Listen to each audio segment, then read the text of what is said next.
My name is Roni Rapp, and up until about a year and a half ago, I was a school principal. I was a school teacher, a school principal.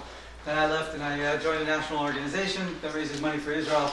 And I connected with NCSY to help them kind of design pieces of the trip in order to make the trip a lot more exciting, inspirational. So that you come back, instead of just going saying, wow, we had a really good time snorkeling in Israel as opposed to snorkeling in Miami, or rappelling in Israel as opposed to just rappelling in California, or doing something, riding camels is probably not a good idea, or doing something, baking bread or something in Israel versus baking bread in New York or something like that. Designing your trip so that when you go to Israel and you come back from Israel and when you walk off that plane, well, first of all, you don't want to get back on the plane because you're going to be crying, and that emotion at that last minute saying, I don't want to get back on that plane because I just connected with Israel. So to try to put those things into your trip that will make you connect emotionally with Israel, you'll connect physically because you're going to get wet, you're going to get dirty, you're going to get smelly, you're going to get all kinds of things in Israel. But how you're going to get emotionally connected to Israel so that when you walk away from it, it has a different meaning than just having been in Italy or France or London or New York or California or anything like that. So I'm going to give out maps, and we're going to go through maps in Israel. Now, maps is this old-fashioned thing before they had GPSs, which kind of you look at a picture of it, and you see where stuff is compared to other stuff. So we're going to go through that map, because I'm going to guess that out of the 20 of you that are sitting in here, I'm going to say probably 15 of you, I'm just going to go on and guess here, got the question of which countries border Israel. I'm going to guess that 15 out of 20 of you got that wrong. Okay? Just not going out on a limb there. And the reason I say that is because most people don't know. Most people don't look at a map. Most people don't care. Some people don't care. But we're talking about Israel, and we're talking about this land that supposedly is ours, or that we are supposed to have this strong connection to this place called Israel, 6,000 miles away. You're going to get on a plane, you're going to go 6,000 miles away, and you're going to get off and you get into a country where they speak a foreign language, and they eat foreign food, and somebody's like, you're supposed to connect, you're supposed to cry, you're supposed to love it, you're supposed to go to the wall and hug it, and this zap of lightning is going to come into your heart, and it's going to get this emotional attack, and you're going to be overwhelmed, you're going to love it, it's going to be great, and you're going to go there and go, well, maybe not. Maybe I'm not going to connect to the land. Maybe I'm not going to connect to the people. Maybe I'm not even going to like the food. Maybe I'm not going to like the water, I'm not going to like the accommodations. So what I hope to accomplish in the next 20 minutes, 25 minutes with you, is to just 101. Israel 101. And the document you're holding in front of you is called Israel 101. We're not going to learn it, we're not going to study it, we're not going to read it. It's an amazing piece of information though. Prior? Okay, it's an amazing piece of information. It's a great document because what it does, what it has in it, is everything you need to know in order to connect to Israel. I recommend you put your name on it and make it yours. It talks about the wars that Israel's gone through. It talks about some of the modern innovations that Israel's dealing with. There's a map in there that shows you just how small Israel is in relation to the rest of the world. Especially the Muslim world, especially the Arab world surrounding it. If you take a look, you've got this picture. Something like this. Okay, there's the state of Florida, and there's the state of Israel. Just to give you a little perspective before we start. Okay, state of Florida, state of Israel. Mark this down. Okay. Israel's tiny. It's half the state of Israel. It's about the size of New Jersey.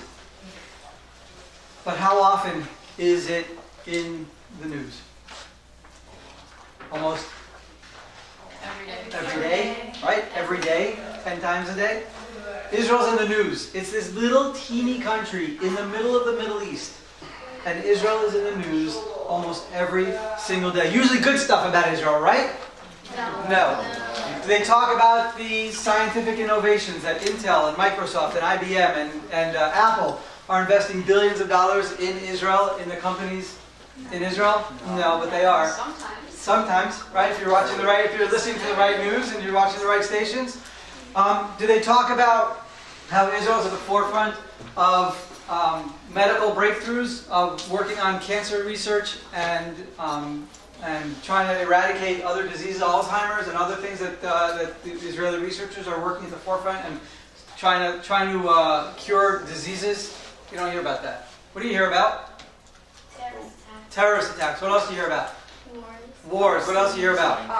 What? Palestinians getting killed. Palestinians getting killed. What else? People blaming Israel for all the terrorist attacks. People blaming Israel for all the terrorist attacks. What else do you hear about? Bombings, stabbings, car rammings, right? You hear about all these things in Israel. So what is it about this place that everybody's talking about? What is it about this country that's 6,000 miles away that's teeny, teeny, teeny? If you look at the picture on page 3, if you can find Israel, it's that little yellow dot towards the top of page 3. That's Israel, nestled in the middle of the Middle East, surrounded by, who knows the correct answer now? Let's say 4 countries surround Israel. Syria, Jordan, Egypt, and Lebanon. Okay, those 4 countries surround Israel. I'm going to give out a map. I'm going to ask that you share them like with every 4 or 5 people. Okay, 2 rows per map. Open it up. These are old-fashioned maps. Okay. Okay. When you get lost in Israel, how to find it. All right. Well, 2 rows per map. Okay, guys, 2 rows per map. 2 rows per map. Gentlemen, you guys with us? Yes? Okay.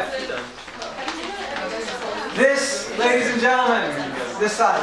This side, this side, this side. Okay. This, ladies and gentlemen, is a map of the state of Israel. Yes?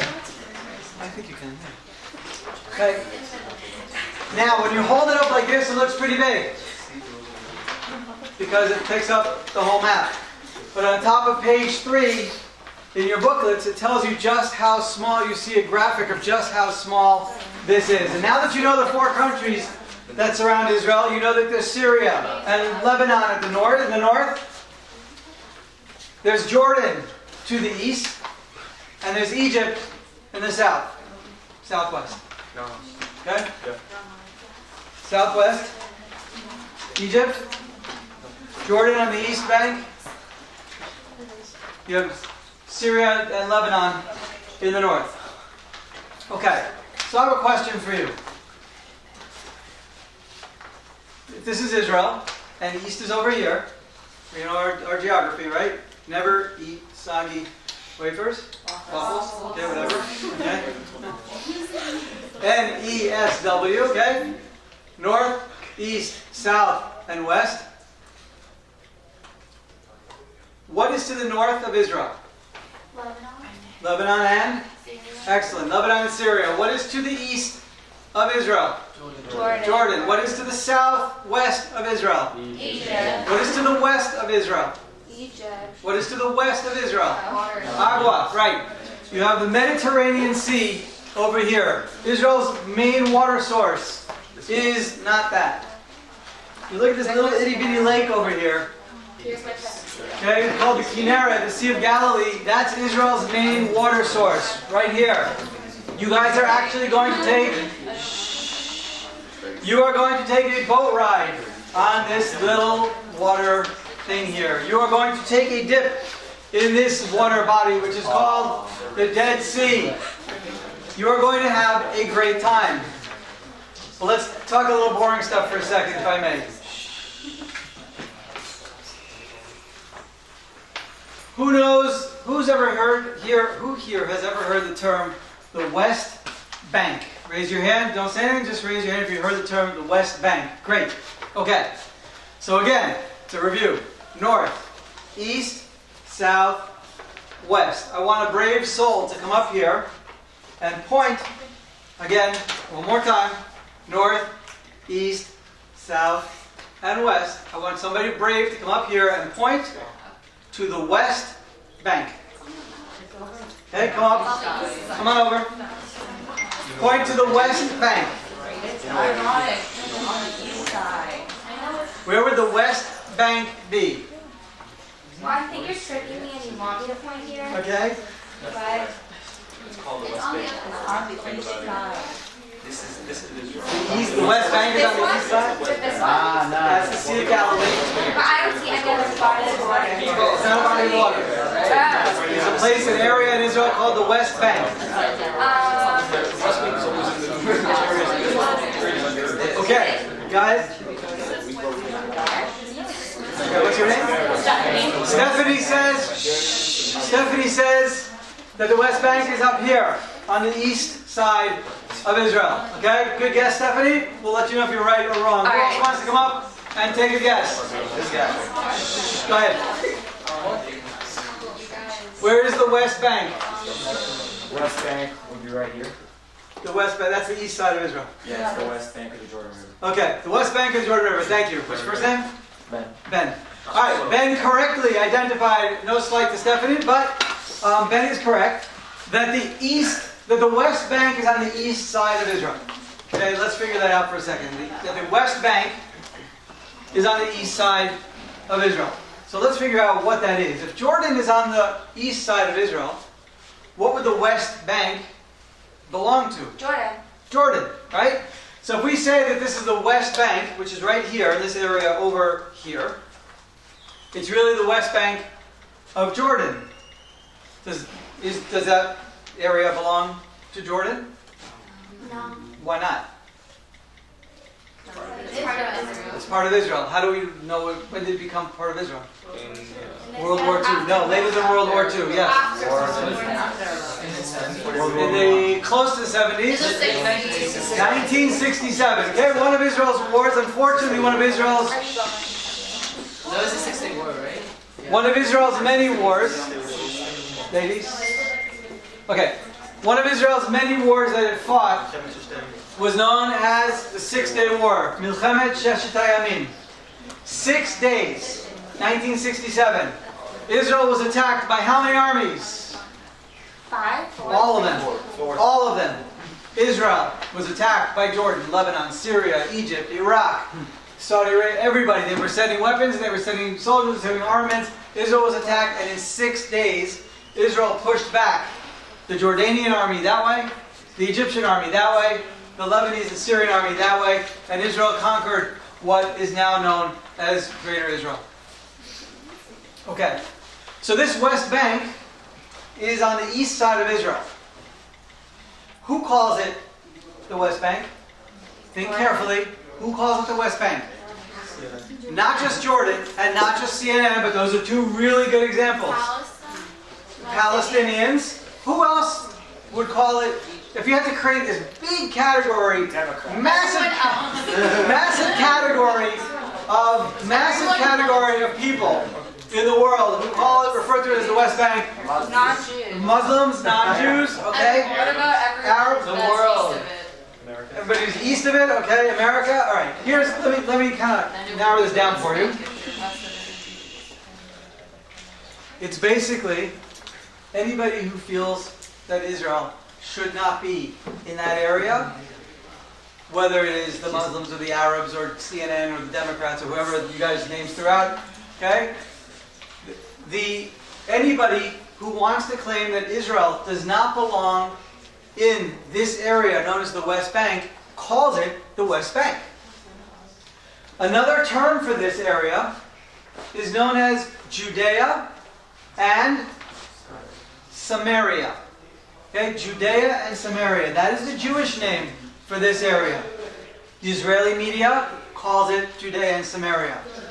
Okay? Anybody who does not feel that Israel does not have ownership on this area will call it Judea and Samaria. In Hebrew, Yehuda v'Shomron. Okay, Judea and Samaria. That's this area over here. You will be going to Judea and Samaria.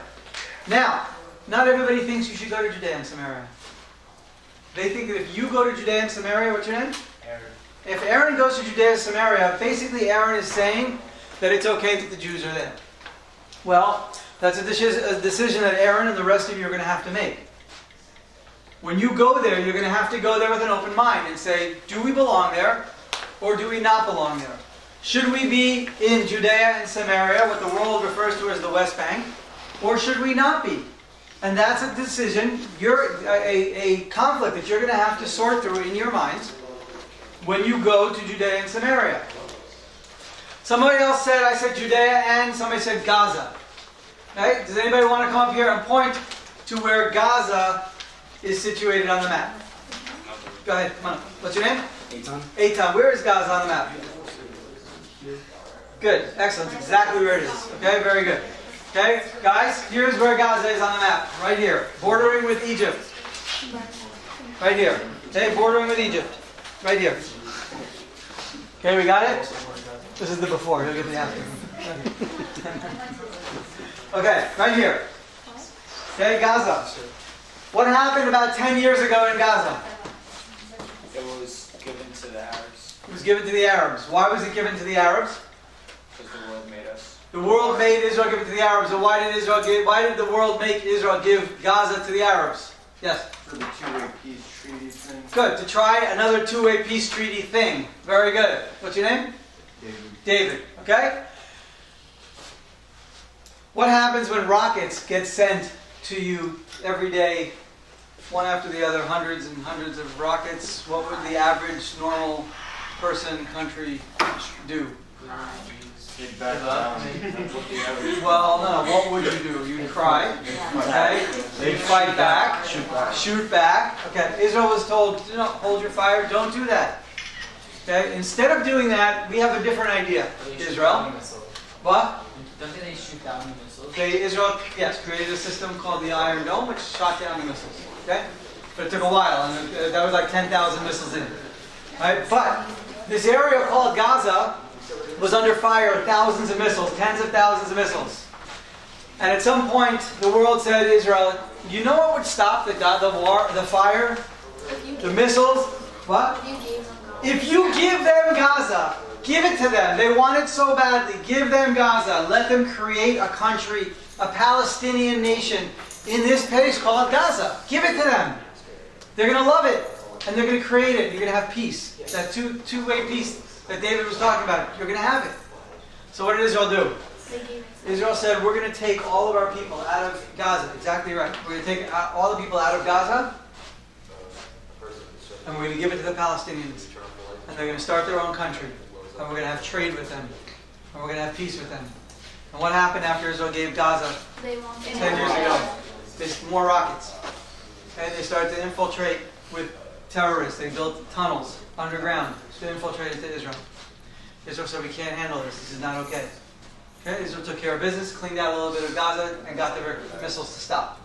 That's Gaza. That's right here. You will not be going to Gaza. Okay? We're not allowed into Gaza. In fact, there are places in Judea and Samaria that you as a Jew is not allowed to go. Even though it's in Israel, you're not allowed to go there. Because Israel said, in the interest of that two-way peace, we're going to give the Palestinians areas that they can control. We're going to keep Jews out of it. Build it up. Create an economy. Get a government going and get things going, and that's going to be your land. Unfortunately, it didn't work as smoothly as possible as planned, and you guys will see the results of that when you're in Israel. Okay? Lebanon and Syria. Anybody know who's taking over Syria? Have you guys ever hear of a group called ISIS or ISIL or whatever, Daesh, and different, the Islamic State, IS, whatever, different names. Good. So Israel's talking with them on the border. Israel's dealing with them on the border. So on the north, Israel's dealing with ISIS and a broken down Syria. In the east, you have people who claim that Israel shouldn't be in this area called the West Bank, because Israel calls Judea and Samaria. In the south, you have Egypt, which has a cold peace with Israel. Basically, they're at peace. There's no war, but there's not a whole lot of activity going on.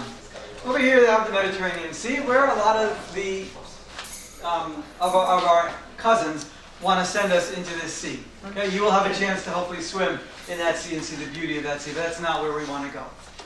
You're going to Israel so that you can experience what I just told you firsthand, where you can get a perspective of what's going on in Israel. Now, Israel is safe. Okay, if you're losing sleep over going to Israel, you have 6 weeks or 7 weeks till you go to Israel. Okay, as exciting as it gets closer, right? 7, 8 weeks, whatever it is. Okay, 3 months. I have 3 kids who live in Israel. Okay, one's 18, just started college. I have a 21-year-old and soon to be next week, 2 weeks, 24-year-old. Okay, they live in Israel. My parents live in Israel. I have brothers who live in Israel. Cousins who live in Israel. 3 of my best friends live in Israel. Israel is a great country. It's a beautiful country. It's safe to walk around as long as you're smart. No different than any other metropolitan city in the world or country. Okay? As long as you're aware and you know where you are and where you're supposed to be, you stay with a group, you're going to be okay. But you're going to see a country that is thriving, that is growing, that's developing, that's a lot of fun to be in, that's got so much going for it. Unfortunately, the news focuses on the things that you guys were saying before. Terrorisms and car bombings and stabbings and this and that and all that. Who wants to go there? I wouldn't want to go there if that's all I heard. But you guys are going to go see firsthand a beautiful country. You're going to see a country that's thriving and growing, that's developing technology, that's at the forefront of medical research. You're going to go see a country where people are living and working and playing and running around and eating and going to shows and concerts. And such culture is coming out of Israel. Okay, those of you who like music, there's a lot. I think Demi Lovato announced she's going to Israel. Scorpions, Megadeth, Metallica, Santana, Avicii. There's like 40 concerts in Israel of European and American stars going to Israel this summer. They're going there because they believe that they can spread the word of peace. Now, don't think everybody wants them to go there. There are these organizations you're going to hear more about in the second presentation that they want to boycott Israel. Boycott Israel. Okay? They want to boycott what's going on in this country. Well, it's interesting that the people who want to boycott Israel are using computers and cell phones, WhatsApp, Waze, and all those other things that were actually invented in Israel. A lot of the high tech that's in our computers and in our phones were invented in this area right here, around the Tel Aviv area. All high tech has some fingerprint, some footprint in Israel. So those people who are saying boycott Israel and BDS and divest from Israel and leave Israel alone, don't do trade with Israel, they're using computers. Intel is in Israel. Waze was developed in Israel, invented in Israel. Okay? There are so many things that medically, that those people who are protesting Israel, that they're benefiting from medically, that was invented or created or developed in Israel. You're going to go to Israel and you're going to have a blast. But what I ask you to do when you go there is pay attention to how people refer to places. Pay attention to what you see in these different areas. Be sensitive to those kind of things. Okay? We're going to have one more session probably in a couple of weeks. I'll be back and I will actually be on part of the trip with you in Israel. I look forward to traveling with you guys there. All right. Second session. If you just fold up the maps, if you know how to do that, that'd be great.